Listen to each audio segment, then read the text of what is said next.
Graça e paz, irmãos. Que maravilha que acabamos de cantar. Que privilégio é saber que nós temos um dono. Nós não estamos soltos nesse mundo. Cantamos que nós pertencemos ao Senhor. E essa declaração ela é poderosíssima. O mês de agosto, aqui na IPB, é um mês muito importante, porque é um mês que nós lembramos do nosso fundador. Simonton veio ao Brasil num dia 12 de agosto. Ele chega no Rio de Janeiro e ele começa a plantar aquela que seria uma das igrejas mais sólidas no nosso país em termos de unidade, que é a IPB. E geralmente no mês de agosto a gente precisa refletir em algumas questões. Deus trouxe a gente para cá no mês de agosto de uma maneira muito especial, porque nós estamos aqui com alunos, do Projeto Marcos, uma parte da turma, que são jovens. Ela é formada por jovens que decidiram dar uma pausa nos seus próprios planos, ir para o campus, passar um ano com a gente, estudando a palavra de Deus, ouvindo a voz de Deus e tendo os seus planos guiados não pelos seus próprios corações, mas pela vontade de Deus. Então, é um curso que tem como objetivo ajudar os jovens a pensar o resto das suas vidas diante do Senhor. Justamente por causa do que cantamos agora. Nós temos um dono. A consciência de que nós temos um dono deve impulsionar as nossas decisões. Nós não estamos alheios às coisas desse mundo. O Senhor nos colocou dentro de uma cultura e Ele tem um objetivo para nós nessa cultura: fazer o seu nome conhecido em toda a terra. Então eu convido os irmãos a abrir a palavra de Deus em Mateus, Evangelho de Mateus,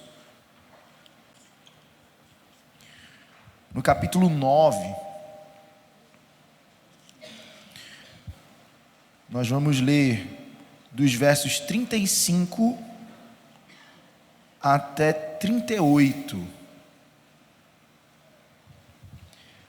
Mateus capítulo 9, dos versos 35 a 38. Esse texto, ele vai trazendo a conclusão de uma perspectiva sobre as características da missão de Deus. O mês de agosto, como é um mês de missões, nós podemos refletir um pouco mais intencionalmente na missão de Deus, no objetivo de Deus para nós, nesse mundo, nesse tempo, nessa cultura. Nós fomos colocados num contexto específico. Veja, eu tenho um contexto, eu tenho um ciclo de amizades, eu tenho um círculo de convivência e relacionamento, onde eu posso tocar pessoas que os irmãos não podem. Mas isso também é verdade com os irmãos que estão me ouvindo agora. Vocês também estão em círculos de amizade que o pastor Felipe não pode tocar, ou que o seu líder aqui na igreja não pode tocar. E a pergunta que nós devemos fazer é: o que Deus pretende conosco nesses ambientes? Como a nossa vida inserida em determinado contexto pode fazer o nome de Deus ser conhecido em toda a terra? E para que a gente possa pensar dessa forma, nós precisamos primeiro entender as características da missão de Deus. Porque se nós não entendermos o que consiste ser um filho de Deus, ser um missionário, quais são as implicações de ser um cristão numa cultura caída, é possível que nós estejamos perdendo grandes oportunidades de fazer o nome do Senhor conhecido. É possível que nós estejamos perdendo grandes oportunidades de desfrutar de um relacionamento mais profundo e intencional com o Senhor. E esse texto de Mateus, no capítulo 9, a partir do verso 35, se os irmãos voltarem a alguns capítulos, a partir do capítulo 8, ele vem numa sequência de atividades que, se a gente ler tudo, a gente vê que Jesus ele era incansável. Jesus ele não parava. Ele tinha uma frequência de viver o ministério que a gente olha e fala: nossa, que compreensão. E você deve estar pensando: mas era Jesus. Jesus tinha uma compreensão perfeita da missão de Deus. Mas por meio do Espírito Santo que habita em nós, nós também podemos ter essa compreensão.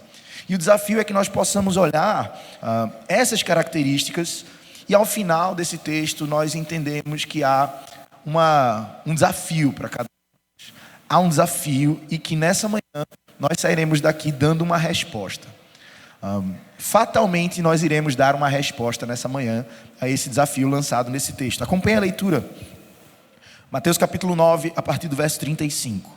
E percorria Jesus todas as cidades e povoados, ensinando nas sinagogas, pregando o evangelho do reino e curando toda a sorte de doenças e enfermidades.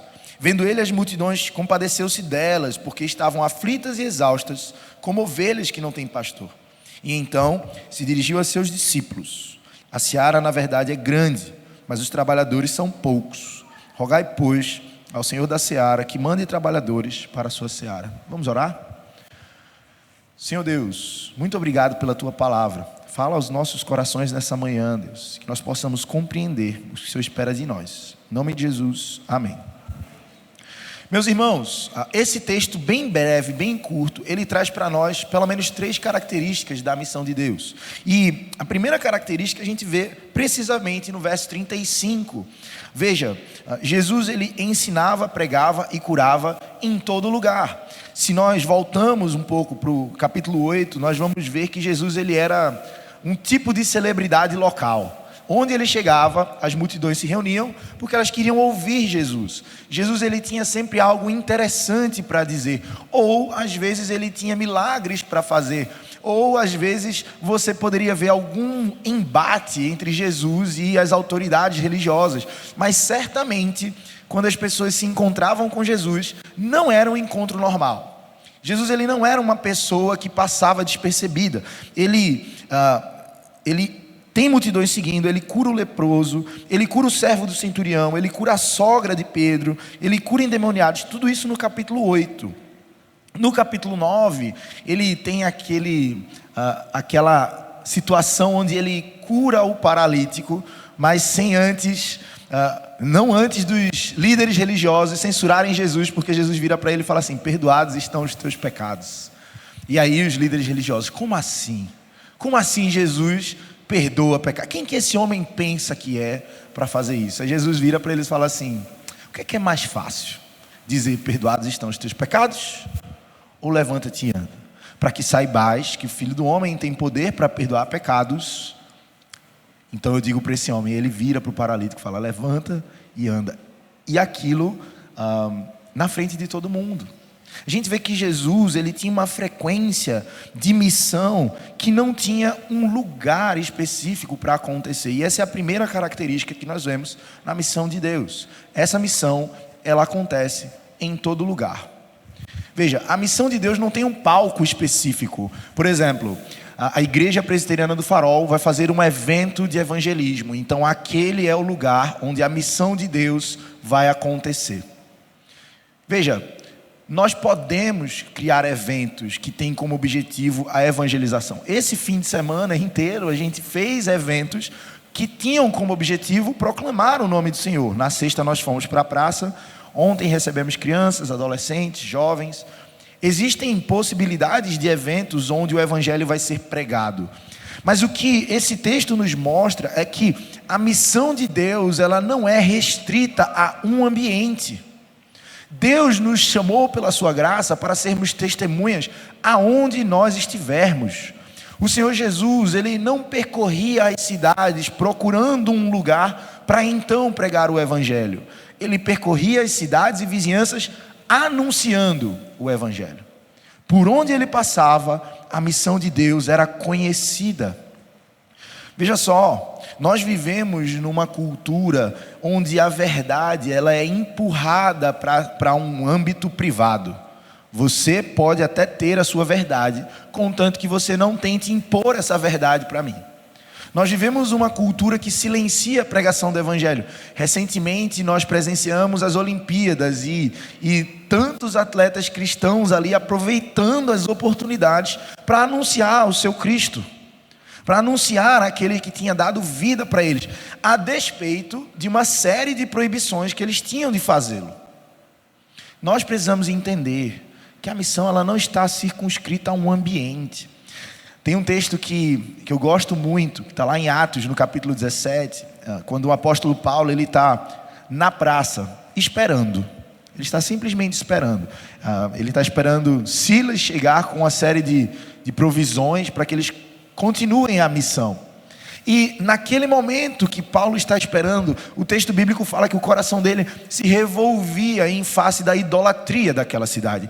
Então, enquanto ele esperava, ele observava os perdidos ali naquela cidade.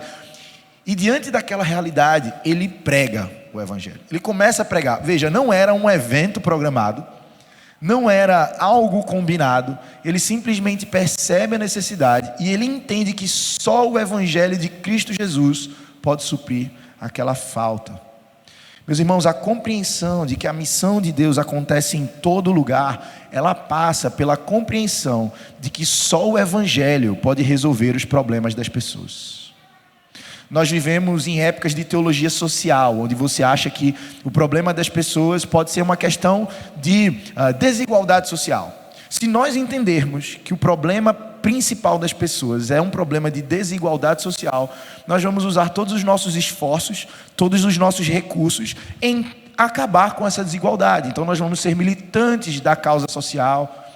E veja, não é de todo o mal que a igreja se envolva em causas sociais. Isso faz parte da nossa obrigação como crentes, ajudar aqueles que têm necessidades. Mas nós precisamos entender qual é a necessidade fundamental de todo homem. Os homens naturalmente estão em guerra com Deus. E não adianta de nada nós darmos um prato de comida, nós darmos vestimentas e eles irem para o inferno, porque são inimigos de Deus. Nós precisamos entender que essa missão, ela acontece em todo lugar. Por exemplo, ela acontece na sua faculdade. Você está na faculdade? Lá foi o lugar que o Senhor Deus colocou você. Ali você é um missionário. O Senhor Deus, Ele não lhe deu as oportunidades para que você vivesse uma vida melhor necessariamente. O Senhor Deus não lhe deu o emprego que você tem agora só para que você tivesse uma vida melhor. O Senhor Deus chamou você para anunciar as grandezas daquele que te tirou das trevas para a sua maravilhosa luz. Essa é a nossa missão. Anunciar quem Deus é e o que Ele fez. E na disciplina de evangelismo que nós ministramos lá no Instituto Bíblico, uma das maiores dificuldades que os alunos têm quando eles chegam lá é: mas eu não sei fazer, eu nunca fiz.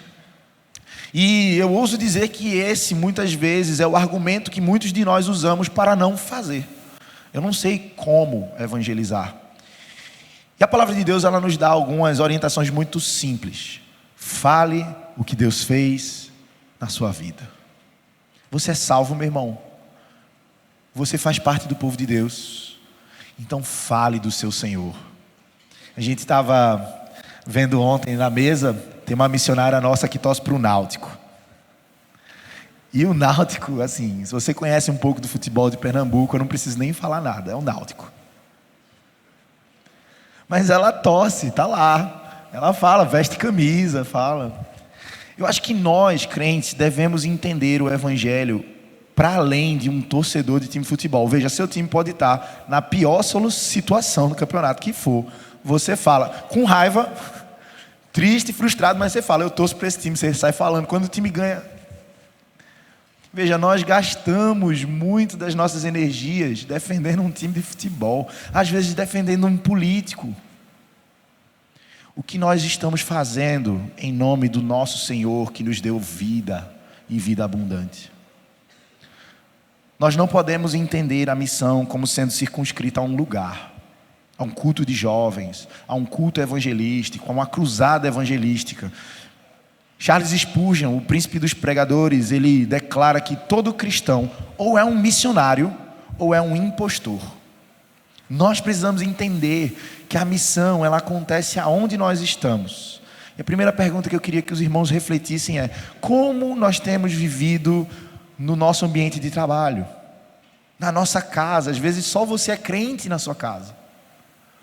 Que tipo de evangelho as pessoas estão lendo ao se encontrar com você? Nós estamos dispostos a viver o evangelho na sua integralidade, nos nossos relacionamentos? Como é que meus amigos me veem? Será que eu negocio valores quando vem aquela piada que eu não posso rir, mas em prol da unidade com os meus amigos eu vou lá e finjo que não ouvi nada?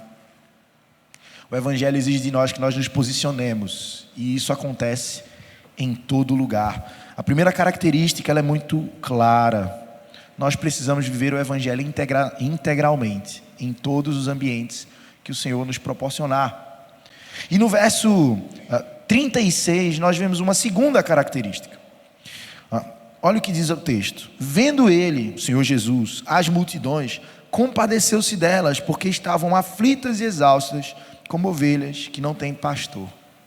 Meus irmãos, se a primeira característica é que eu não posso limitar a missão a um ambiente específico, ela acontece em todo lugar, a segunda característica é que essa missão, ela não é para depois, ela acontece hoje, porque as pessoas estão sofrendo hoje, elas estão aflitas hoje, elas estão perdidas hoje.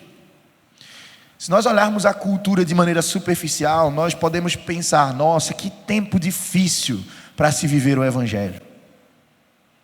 Que momento hostil para se viver o Evangelho. Eu desafio os irmãos a pensar de uma maneira diferente. Que grande momento para vivermos o Evangelho. Porque eu não lembro uma época onde foi tão fácil ver a necessidade das pessoas. Eu não lembro uma época onde foi tão fácil ver que as pessoas estão completamente perdidas. Elas estão tão cheias de si que elas estão enlouquecendo. Nós vemos pessoas dizendo o maior absurdo e sendo defendidas e aplaudidas. Essa confusão, meus irmãos, é uma declaração de necessidade extrema de um evangelho que organiza todas as coisas. Meus irmãos, os campos estão prontos. As pessoas estão aflitas e cansadas, como ovelhas que não têm pastor. Nós precisamos entender que toda essa declaração de maldade, toda essa declaração de rebeldia, ela é um campo fértil para a pregação do Evangelho. O problema é que, juntamente com esse campo fértil, também virá perseguição. Falávamos ontem com os adolescentes sobre isso. O apóstolo Paulo, ele fala para Timóteo: todos aqueles que quiserem viver piedosamente em Cristo Jesus sofrerão perseguições. E talvez esse seja o problema. Talvez nós não estejamos na intenção de sofrer. Pensávamos na semana passada, no dia 12 de agosto, eu tive o privilégio de... o 12 de agosto caiu numa segunda-feira, e na segunda-feira eu dou aula numa escola em Recife, para alunos do ensino médio sobre projeto de vida. E no dia 12, nós refletimos sobre as escolhas que nos levam a glorificar a Deus. E a gente usou como exemplo o jovem Simonton. Veja só, um jovem de 25 anos, que viveu pouco. Se você olhar a biografia, ele viveu 8 anos aqui no Brasil. Ele morreu com 33 anos. Mas ele entendia que ele tinha um dono, ele entendia que esse dono tinha dado uma missão para ele, e ele entendia que não existia uma vida melhor do que aquela que esse dono tinha proposto para ele. Uma vez que ele entendia tudo isso, ele pregava, ele vivia o Evangelho. E ouvindo uma pregação na sua faculdade sobre Mateus 28, 18 a 20, ele entendeu que para obedecer ao Senhor, não precisa ver nas nuvens o nome escrito: John, venha, vá me servir. Não, há uma ordem ali: faça discípulos de todas as nações. Meus irmãos, o problema é que muitas vezes nós queremos que esse chamado seja pessoal demais. Eu quero sentir algo diferente. Eu quero que o Senhor coloque alguém que me encontre na rua e diga assim: fulano, você não me conhece, mas Deus mandou eu dizer para você isso, isso e isso. Tudo o que nós precisamos para obedecer ao Senhor já está revelado na sua palavra. Façam discípulos de todas as nações. O Senhor Jesus, ele, nesse texto, ele olha o contexto. E meus irmãos, não se enganem, o contexto que Jesus olhou aqui não é diferente do contexto que nós olhamos todo dia, no nosso trabalho, na nossa faculdade, na nossa escola, na nossa casa, no nosso bairro, no noticiário. Pessoas aflitas e exaustas. As pessoas estão sofrendo, meus irmãos. E sofredores pecam. E pecadores sofrem.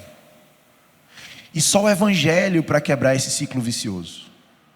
Só Cristo Jesus na cruz. Para que as pessoas entendam que toda dor, ela vai passar. Ela vai acabar. Que todo o sofrimento que temos no mundo debaixo do sol, ele não é nada comparado à glória que nos aguarda no porvir em Cristo Jesus. Mas é só o Evangelho que faz isso. O único remédio possível para a dor do coração do homem é Cristo, meus irmãos. Isso não é para depois, isso é para hoje.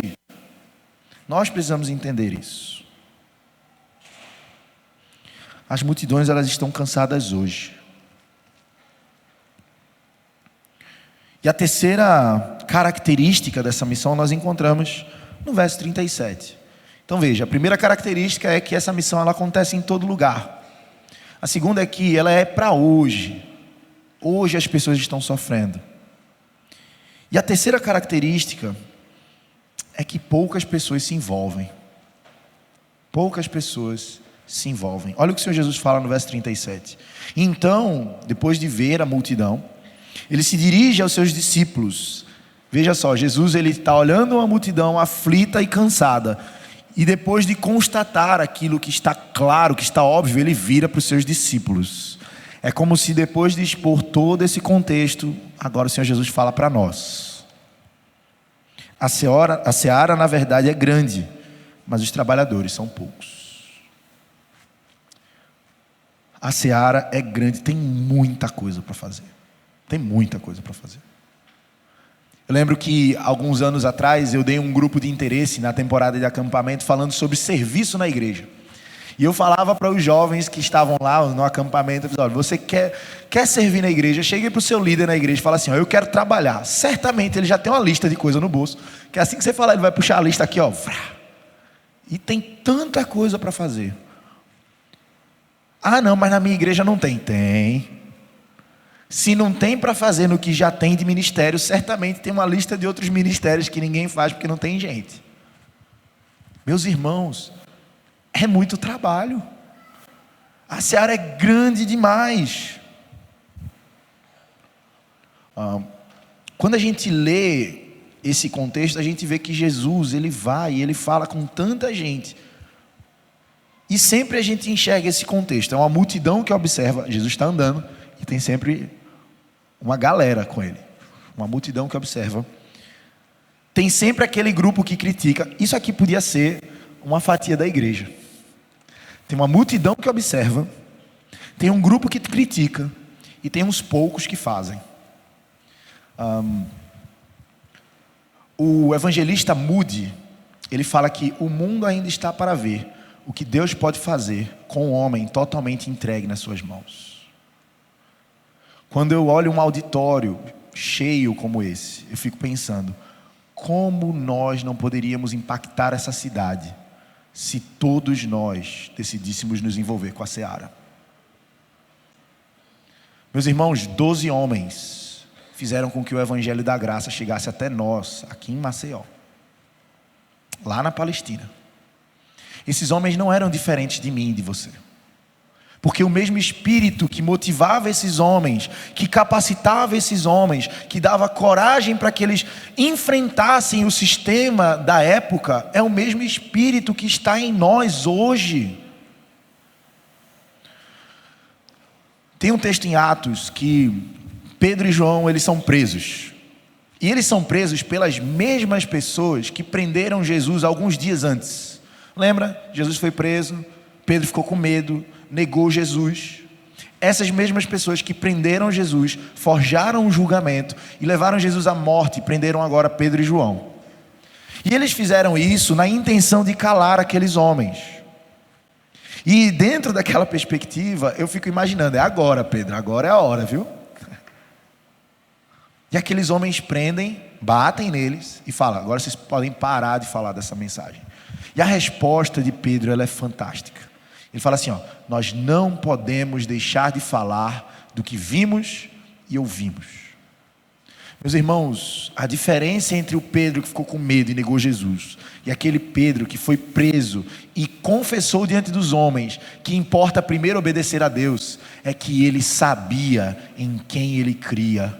Ele sabia quem o fortalecia e, sobretudo, ele sabia para onde ele iria. Meus irmãos, nós precisamos ter uma consciência de eternidade, porque se nós não pensarmos na eternidade, nós não nos envolveremos com a missão hoje. Porque nós vamos ficar pensando sempre no nosso pequeno arraial, no nosso conforto, naquilo que nós desejamos ter, nos nossos objetivos pessoais. O profeta Ageu, ele exorta o povo de Deus que, enquanto o templo estava caindo aos pedaços, as casas deles estavam lindíssimas. Meus irmãos, nós precisamos voltar os olhos para a missão de Deus, pensar menos em nós mesmos e pensar mais no reino de Deus. Poucos se envolvem. Tem uma máxima que eu gosto de repetir, que é: crente que não trabalha, dá trabalho. Então, se você não está servindo ao Senhor, certamente você está atrapalhando a obra do Senhor. Seja com a imaturidade recorrente, porque você se nega a se alegrar no Senhor, a obedecer ao Senhor, porque de alguma maneira tem algo que está ali incomodando, porque você tem tempo demais sobrando. Quando conversamos com missionários que estão lá no Oriente Médio, pregando o Evangelho, sofrendo, correndo risco de vida todos os dias, a gente criou um hábito lá em casa de ler histórias missionárias, e aí a gente começa a ver esses homens que estão vivendo em contextos muito difíceis, onde, se você disser que é crente publicamente, você pode ser preso e morto. E a gente vê que o tipo de crise desses homens é diferente do tipo de crise que nós vivemos aqui. Meus irmãos, quando nós entendermos o tamanho da missão e quão pouca gente se envolve, nós vamos entender que, por vezes, o que nos impede é algo tão pequeno, tão pequeno. O Senhor nos chama, poucos se envolvem. Diante dessa perspectiva, no verso 38, o Senhor Jesus, ele dá uma ordem para os seus discípulos: roguem ao Senhor da seara. Meus irmãos, o que vocês escutam aqui, domingo após domingo, é a expressão do Evangelho. O que nós iremos fazer? Nós seremos parte da solução ou parte do problema? Simonton ouviu uma pregação sobre isso, sobre ir e fazer discípulos. Ninguém falou: Simonton, vai lá e prega o Evangelho no Brasil. Ele entendeu que, como crente, essa era a missão dele, e ele obedeceu, pela graça de Deus. E nós estamos aqui hoje, 165 anos depois, porque um jovem obedeceu ao Senhor. Se nós fizermos uma linha do tempo retrógrada da nossa vida, nós vamos encontrar com alguém que fez a mesma coisa, que pregou o Evangelho para nós. Alguém que obedeceu e pregou o Evangelho para nós. Agora é a nossa vez. O que nós vamos fazer? Há poucos trabalhadores, mas os campos estão prontos. Roguem o Senhor da seara. Meus irmãos, essa frase traz algumas implicações. Como cantamos aqui, há um Senhor da seara, há um dono, Ele é o meu e o seu dono. Quando começamos a cantar aqui, porque Ele vive, posso crer no amanhã, eu lembrei de um acampamento, quando eu tinha 11 anos de idade, e no meio dessa música, o preletor daquela semana de acampamento, ele chamou a equipe na frente. E ele fez: esses jovens aqui decidiram pegar as suas férias, e ao invés de ir para a praia, passear, eles vieram para cá, lavar banheiro, lavar prato, ouvir desaforo de menino, para pregar o Evangelho. E eu lembro que naquele dia eu fiz: Senhor, eu quero isso. Eu quero isso. Porque um dia nós iremos morrer, estaremos diante do Senhor. E é isso que essa música fala. E quando enfim chegar a hora em que a morte enfrentarei, eu vou sem medo, porque eu tenho um dono. Meus irmãos, se nós recebemos a vida de Cristo, vivamos para Cristo. Reconhecer que tem um Senhor da Seara significa confiar na direção dele. Às vezes é aterrorizante você pensar em viver na dependência do Senhor. Mas não tem nada melhor do que dormir num barco que Cristo está, mesmo no meio da tempestade. Algumas aplicações para a gente encerrar aqui agora. Nesse texto nós vemos que a missão é grande demais, é muito grande. E se você ficar tentando olhar o tamanho da missão, você vai desanimar. A missão ela é grande, mas ela começa pequena. Tome uma decisão hoje, de hoje, falar com alguém sobre o Jesus. Hoje. Pense agora naquela pessoa que você já sabe quem é e que precisa ouvir do Evangelho. Fale com ela hoje, assim que sair daqui da igreja. Pegue seu celular, manda uma mensagem. Preciso conversar com você sobre algo que vai mudar a sua vida. Talvez você tenha um familiar que esteja longe dos caminhos do Senhor. Fale com ele hoje. A missão ela começa pequena. Além disso, tem o seu engajamento, que também começa hoje. Terminando o culto, procure o pastor Felipe e fala: pastor, eu quero servir. Eu quero trabalhar.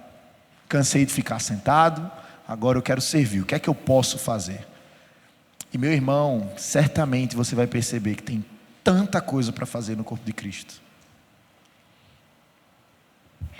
Mas é possível que você esteja aqui e esse convite não seja para você e você não seja discípulo do Senhor. É possível que você esteja aqui no Arraial e você faça parte da multidão, que até vê os milagres de Jesus, que até vê a pregação de Jesus, que até vê os embates de Jesus com os líderes religiosos, mas que se acostumou a viver dentro de um arraial e não tem tanto assim a ver com você. É possível que você não seja filho de Deus, meu irmão, e que você não entenda nada disso que está sendo dito aqui agora. Arrependa-se, creia em Cristo Jesus, e então desfrute da única vida que vale a pena. Não adianta você ter uma conta bancária recheada, porque um dia você vai morrer. E para onde você vai, você não vai levar nada disso. A gente fala, nós somos missionários e a gente sempre acaba puxando a sardinha para o nosso lado, né? Mas é muito bom quando nós encontramos irmãos que entendem a sua missão dentro do ambiente profissional, que entendem que Deus os colocou em determinada empresa para ser sal e luz lá, em determinado colégio para Deus ser sal e luz lá. Conversava com alguns adolescentes ontem, depois da programação, de como eles estavam pregando na escola, e isso enche meu coração de alegria, porque é isso que Deus quer de nós. O Senhor Jesus não está necessariamente mandando você abrir mão de tudo e ser missionário. Ele está nos chamando para sermos missionários aonde nós estamos. A dignidade do nome que anunciamos, meus irmãos, ela é maior do que o perigo que nos aguarda. O apóstolo Paulo, e eu encerro, ele fala que as nossas leves e momentâneas tribulações, elas não se comparam com o eterno peso de glória que nos aguarda. Então que possamos entender que a missão ela acontece em todo lugar. Ela é para hoje, e poucas pessoas se envolvem.